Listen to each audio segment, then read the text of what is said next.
Thank you. Hi, good afternoon, everyone. My name is Eric, along with Ronak, Tiki, and Justin from the Wharton School. Today we're going to be talking about our solution for Saputo. So let's get started. So what is Saputo? So Saputo is a firm in the dairy processing business. It produces a variety of milk-based products. And in terms of customers, it has retail, restaurant, and industrial customers. In terms of production locations, formerly produced in 5 locations. Actually, in the past year, it's exited the UK and German markets. And in addition, in February, did an acquisition of a dairy processing firm in Australia. So let's talk about Saputo today. The Canadian dairy market is facing a lot of issues, one of which is demand. So we have an increasingly health-conscious consumer, we have an aging population, and we have an immigrant population which is rising that doesn't have exactly the same taste for milk products, which has had the result of depressing demand for milk products in the Canadian market. But moreover, on the supply side, there's a lot of issues. The Canadian regulatory scheme of limiting milk production has resulted in milk products and milk prices above the world clearing level, which in turn incentivizes producers to import milk products to Canada. What's been the outcome? Saputo's market share has been eroded, and its EBITDA margin has gone from around 13% to 11.8% as of year-end 2013. Moreover, Saputo does not have sufficient exposure to high-growth markets.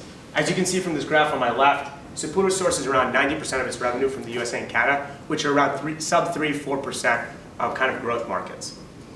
In addition, Saputo's production assets are really skewed towards high-cost countries. We see this as a strategic opportunity that Saputo can acquire production assets and build its own assets in countries that are low cost. So Saputo needs to address 3 key issues in order to sustain its growth going forward. The first of which, its production is concentrated in countries with declining demand. Second, Saputo has low exposure to high growth markets. And lastly, Saputo is exposed to volatility of both milk and milk inputs, and we see this volatility is actually increasing going forward due to the continued deregulation of the dairy processing space. But there is some good news. Saputo can leverage its strengths to address these key issues. So firstly, efficiency. Saputo is great at wringing out all the efficiency it can from its manufacturing processes and really generating savings in terms of budgeting. Secondly, financial discipline. Saputo is rigorous about its underwriting methods and really squeezes out as much synergy as it can from acquisitions. And finally, heritage. Saputo is known for treating its workers very well and for generating high-quality, good products. We think combined we can take these strengths and really address the key issues facing Saputo currently. So what are our goals and objectives? So the first is financial. We really want to optimize our existing business, and we want to ensure that any incremental capital we invest generates attractive returns on investment. Secondly, market leadership. We want to be a leader in our existing markets, and we want to ensure that if we enter a new market, we're also a leader in that space. And finally, employee well-being. We want to treat our employees well, and we want to ensure that they buy into our organization, and we have a great relationship with our stakeholders. We believe that Saputo should leverage the philosophy of Kaizen. Saputo should leverage its key strengths and gradually grow its business by scaling production globally, supporting farmers, and sustaining its competitive advantage by engaging employees. What does Kaizen mean? Well, literally it means change for the better. We think, it's change for the better. But specifically, gradual improvement of the business, and maintaining efficiency of the supply chain, and getting a buy-in from stakeholders. We propose 3 key strategies that Saputo can use to employ our philosophy of Kaizen to address the challenges currently facing the company. The first of which is scale. Saputo should scale the business globally by buying low and selling high. We want to manufacture in low-cost countries and export to high-demand and growth regions. Secondly, support. We want to support our farmers and generate a win-win relationship such that we can maintain our competitive advantage. And finally, sustain. We want to sustain our competitive advantage by engaging our employees and getting buy-in to our organization. So now I'm going to turn it over to Ronak, who's going to talk, Justin, who's going to talk about our first strategy, which is scale. Thank you, Eric. I'm talking about our first strategy, scale. We believe that Saputo should expand into low-cost regions and sell their products to high-demand markets. So let's take a quick look at the company's history. Prior to acquiring Mofino Harminosa in Argentina, Saputo had very little exposure to high-growth markets. However, upon entering the Argentinian market, they were able to use Argentina as a springboard to export to markets like South America, Middle East, and Asia. The dairy processing business is a highly commoditized industry. In order for firms to achieve success, they need to have cost leadership. The key cost driver in this industry is the cost of milk, which accounts for about 80% of the total cost for a typical producer.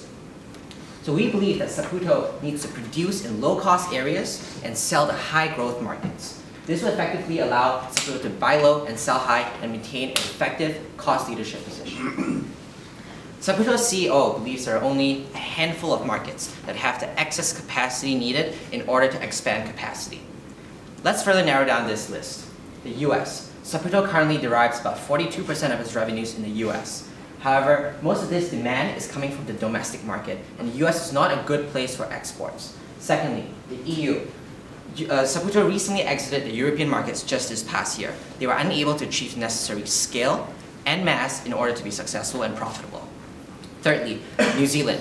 Yes, New Zealand is a strong powerhouse, export powerhouse. However, they have a very saturated domestic market, and even the largest players are moving over to the US to expand their business.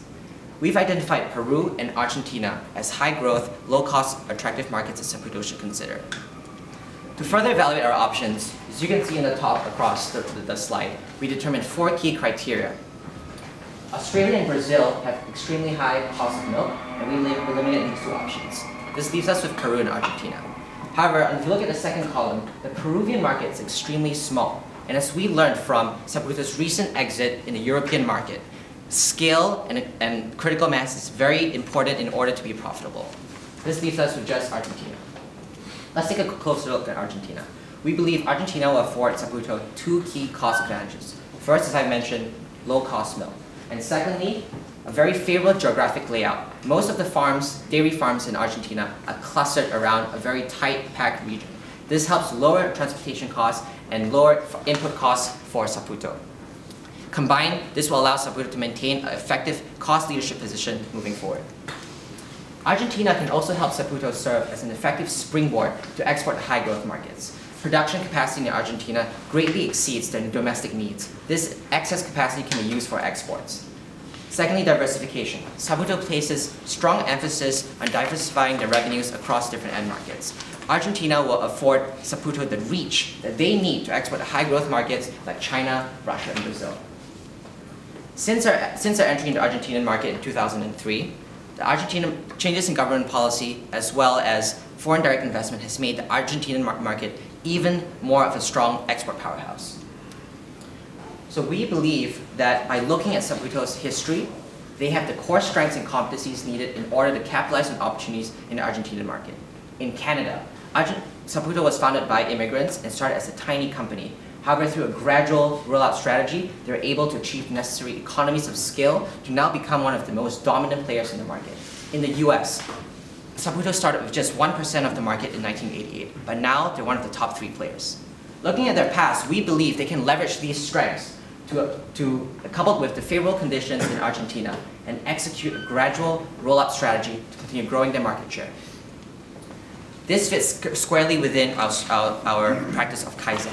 Saputo should continue building on their current core strengths and competencies in order to drive success into the future. So how can they do so? We've identified 4 key criteria that can help Saputo maintain and achieve high ROI in their acquisition targets in Argentina. That is technology, type of demand, production efficiency, and distribution channels. These are 4 areas that Saputo will be able to realize synergies from to maintain high ROIs. The Argentinian market boasts a very attractive $1.5 billion set of acquisition opportunities. If executed well, this roll-up strategy can help Saputo to increase operating profits by 37% and triple their market share over the next few years. So let me summarize our first strategy of scale. We believe that it's imperative for Saputo to buy and acquire low-cost producers in Argentina and export more products to high-growth regions. This will help us meet our 2 important objectives of financial performance and market leadership. Now let me hand it off to Tiki, who will be talking about our next strategy to support. So I'm going to be talking about our second strategy, which is support. First of all, let's imagine a farmer in Argentina who has limited access to credit and faces volatile input prices. We believe that in this sort of circumstance, much like a baby requires support in the event of a fall, Saputo should provide support to its farmers before they fall. How can they achieve this? We believe that through providing operational and financial initiatives that Saputo can both drive attractive returns as well as generate supply chain efficiency. So now let's take a couple of steps back and think about a key case study. Danone, which is another dairy processor which exists in a lot of, which has operations in a lot of parts of the world, has already started to invest in these sorts of initiatives. Here we have a quote directly from their sourcing director, where he says that the goal of investing in these farmers is to achieve win-win partnerships between them and their farmers.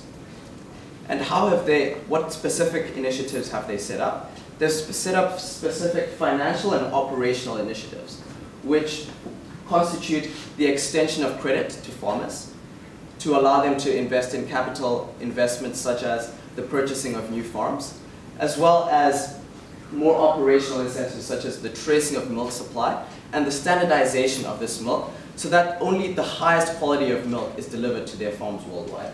And this has led to a number of positive outcomes, as you will see on the screen behind me. And now moving on, we believe that Saputo in a likewise manner can extend credit to its farmers, and this presents a lucrative opportunity for them. And we believe that the value creation which can be realized is of the order of 130 million Canadian dollars. In addition, we believe that this initiative will lead to optimization of their supply chain, and it will lead to three specific things. Firstly, it will lead to a higher quality of milk supply to all of their processing factories in their different parts of the world. It will lead to a more stable supply of milk in their different processing centers. And finally, it will lead to lower prices of this milk for Saputo moving forward. And we believe that a second key tactic which Saputo can sort of roll out in the next few years is a pricing model. So currently, farmers face volatile input prices, as Eric has already mentioned. And we believe that through a cost-plus model, we will basically give these farmers a more stable profit margin, which will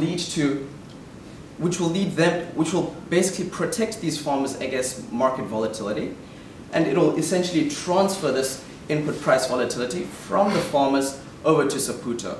Saputo can then take this volatility in prices and hedge against it on futures exchanges worldwide.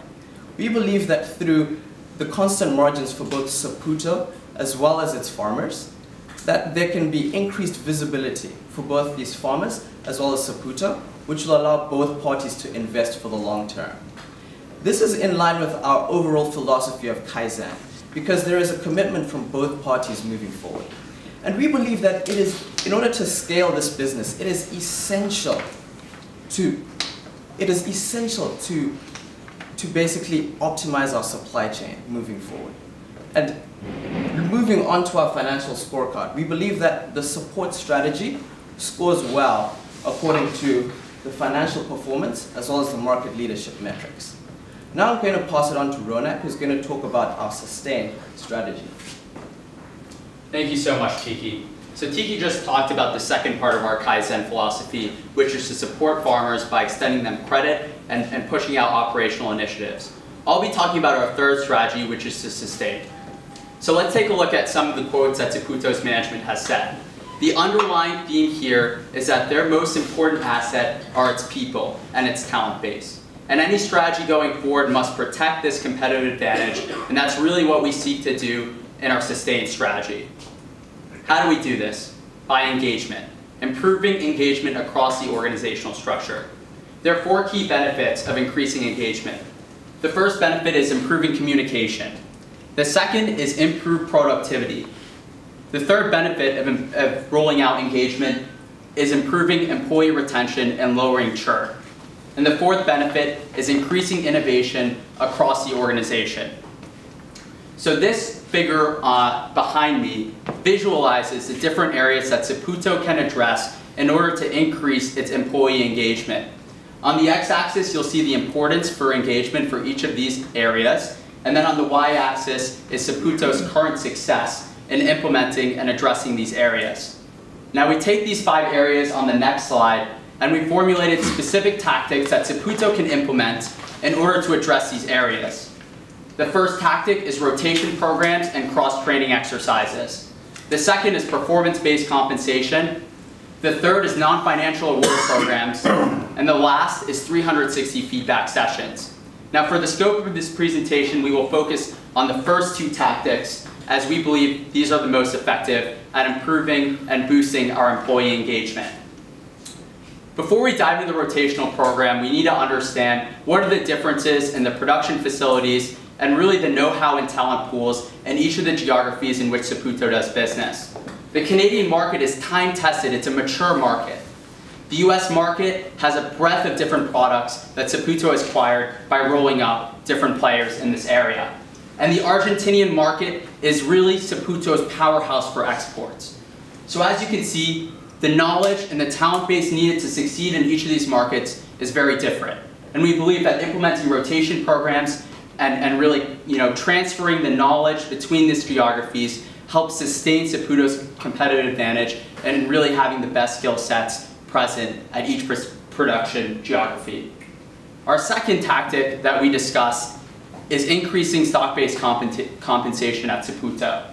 Now if you look at Saputo compared to peers, they lag the amount of stock-based compensation as a percentage of revenues. This really will provide several benefits which coalesce again into sustaining Saputo's competitive advantage in their talent pools and really aligns and embraces the philosophy of Kaizen by increasing employee commitment and increasing their buy-in in the organization. On a scorecard basis, we see that our third strategy to sustain meets both our financial performance objectives as well as our desire to increase employee well-being. Now, through the process of formulating our solutions, we came across several alternatives, the first of which was entering Chinese markets.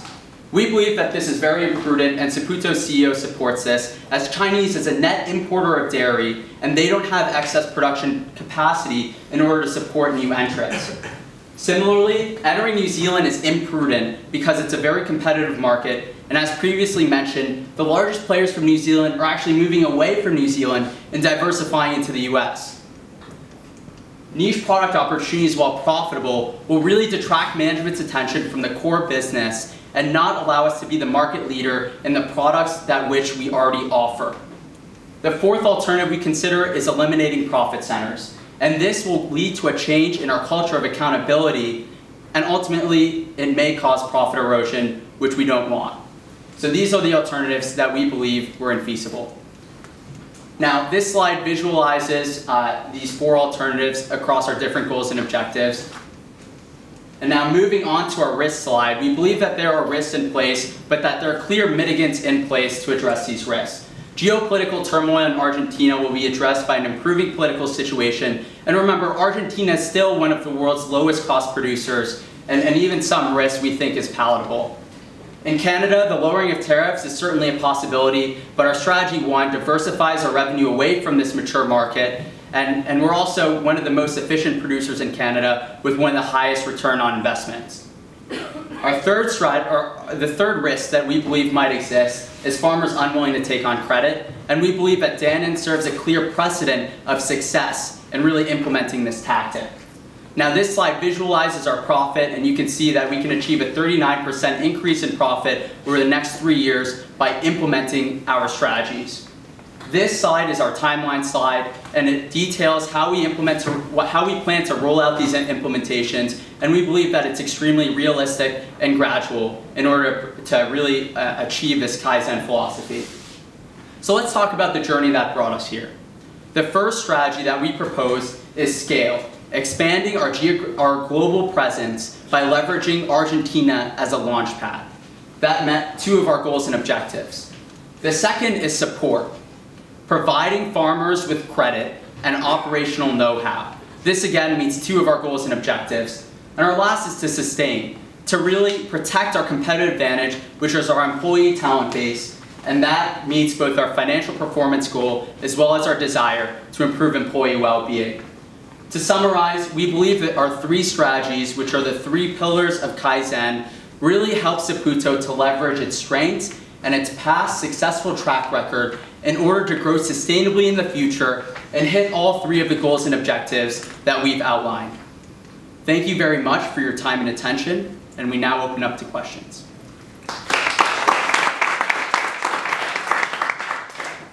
So let me focus on your strategy or second step, which is extending credit lines, long-term credit lines to the farmers, to the dairy farmers. How much do you think in a dollar, give me a dollar number, on how much you're going to be pumping into that line of credit to all those farmers? There's about, what, 15,000 farmers over there? Sure. So how much you will be putting dollars value in there? Yeah, so we've just done a basic kind of build-up of total addressable market, and we basically see that Saputo has around 15% market share in Argentina. If you look over there, and we think that we've done research into